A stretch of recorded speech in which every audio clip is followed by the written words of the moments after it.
এই মুহূর্তে সবচেয়ে বড় খবর, বিগ ব্রেকিং নিউজ। দর্শক বন্ধু থেকে জানিয়ে রাখি, আপনারা দেখছেন সবুজবঙ্গ নিউজ।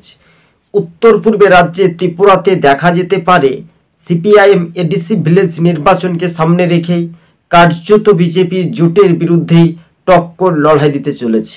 এডিসি ভিলেজ নির্বাচনের প্রাককালে শাসক দলের কর্মী বা ভোটাররা শয়ে শয়ে কিন্তু সিপিআইএমের লাল ঝান্ডায় শয়ে শয়ে যোগদানের একটা হিড়িক বা প্রবল উৎসাহ দেখা যেতে পারে, এমনটাই সম্ভাবনা।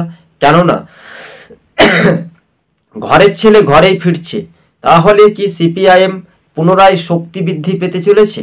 পেতে পারে, এমনটাই রাজনৈতিক মহলের যে একটা ধারণা, সেটাই স্বাভাবিকভাবে সবুজবঙ্গ নিউজ আপনাদের সঙ্গে আমরা তুলে ধরছি।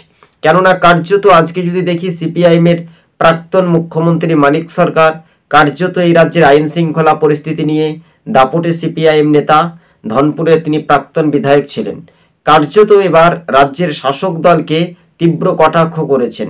এছাড়াও যদি আমরা দেখি, 420 জনেরও বেশি নেতাকর্মী ভোটার শাসক দল ছেড়ে কিন্তু সিপিআইএম পার্টিতে যোগদানের একটা প্রবল উৎসাহ দেখা যেতে পারে।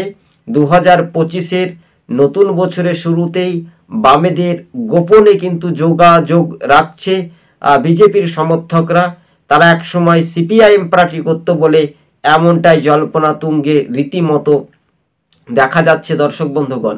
তবে হ্যাঁ, এই চ্যানেলের সঙ্গে নতুন দর্শক হয়ে থাকলে অবশ্যই, আজকে যেমন রবিবারের দিন, আজকে ছুটির দিন, অনেকেই মানুষের যে চাকরিজীবী, বুদ্ধিজীবী বা বিভিন্ন কর্মসংস্থান বেকার যুবরা কিন্তু আজকে রীতিমতো রবিবারের দিনে ভিডিওগুলো রীতিমতো আপনারা আমাদের দেখতে থাকবেন। এই চ্যানেলের সঙ্গে নতুন দর্শক হলে সাবস্ক্রাইব করে সঙ্গে থাকবেন।